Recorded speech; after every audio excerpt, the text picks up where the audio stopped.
राधे राधे दोस्तों, आप सभी का अपने YouTube चैनल वृंदा घर आंगन में हार्दिक स्वागत है।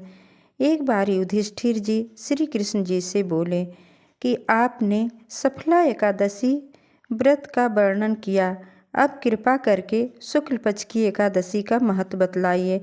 उसका क्या नाम है, कौन सी विधि है तथा उसमें किस देवता का पूजन किया जाता है।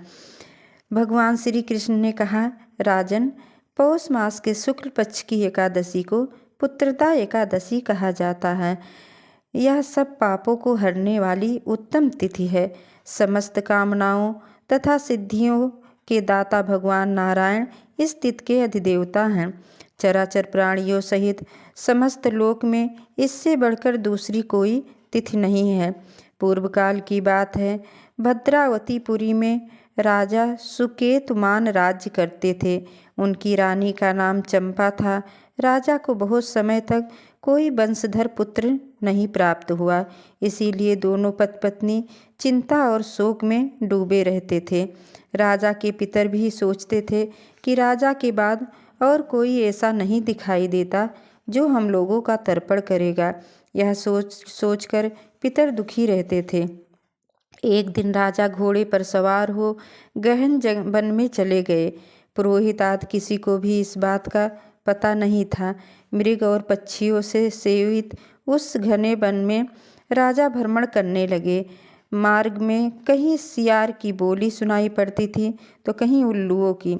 जहाँ तहाँ रीछ और मृग दिखाई दे रहे थे। इस प्रकार घूम घूम कर राजा वन की शोभा देख रहे थे। इतने में दोपहर हो गया। राजा को भूख और प्यास सताने लगी। वे जल की खोज में इधर उधर दौड़ने लगे। किसी पुण्य के प्रभाव से उन्हें एक उत्तम सरोवर दिखाई दिया, जिसमें समीप मुनियों के बहुत से आश्रम थे। शोभाशाली नरेश ने उन आश्रमों की ओर देखा।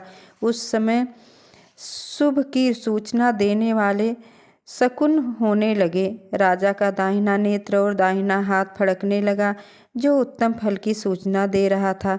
सरोवर के तट पर बहुत से मुनि वेद पाठ कर रहे थे। उन्हें देखकर राजा को बड़ा हर्ष हुआ। वे घोड़े से उतरकर मुनियों के सामने खड़े हो गए और अलग अलग उन सबकी वंदना करने लगे। वे मुनि उत्तम व्रत का पालन करने वाले थे।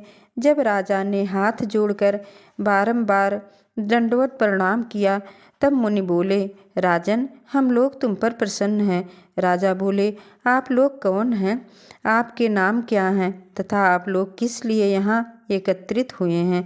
यह सब सच सच बताइए। मुनि बोले, राजन, हम लोग विश्वदेव हैं, यहाँ स्नान के लिए आए हैं। माघ निकट आया है। आज से 5वें दिन माघ का स्नान आरंभ हो जाएगा। आज ही पुत्रदा नाम की एकादशी है, जो व्रत करने वाले मनुष्यों को पुत्र देती है। राजा ने कहा, विश्वदेवगण, यदि आप लोग प्रसन्न हैं तो मुझे पुत्र दीजिए। मुनि बोले, राजन, आज ही के दिन पुत्रदा नाम की एकादशी है। इसका व्रत बहुत विख्यात है। तुम अब इस उत्तम व्रत का पालन करो। महाराज, भगवान केशव के प्रसाद से तुम्हें अवश्य पुत्र प्राप्त होगा। भगवान श्री कृष्ण कहते हैं, युधिष्ठिर, इस प्रकार उन मुनियों के कहने से राजा ने उत्तम व्रत का पालन किया।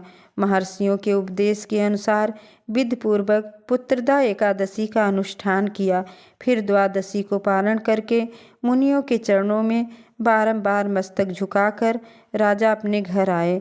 तदंतर रानी ने गर्भ धारण किया। प्रसव काल आने पर पुण्यकर्मान राजा को तेजस्वी पुत्र प्राप्त हुआ, जिसने अपने गुणों से पिता को संतुष्ट कर दिया। वह प्रजाओं का पालक हुआ। इसीलिए राजन, पुत्रदा का उत्तम व्रत अवश्य करना चाहिए। मैंने लोगों के हित के लिए तुम्हारे सामने इसका वर्णन किया है। जो मनुष्य एकाग्रचित्त होकर पुत्रदा एकादशी का व्रत करते हैं, वे इस लोक में पुत्र पाकर मृत्यु के पश्चात स्वर्गगामी होते हैं। इस महात्म्य को पढ़ने और सुनने से अश्वमेध यज्ञ का फल मिलता है। जय श्री कृष्ण। राधे राधे।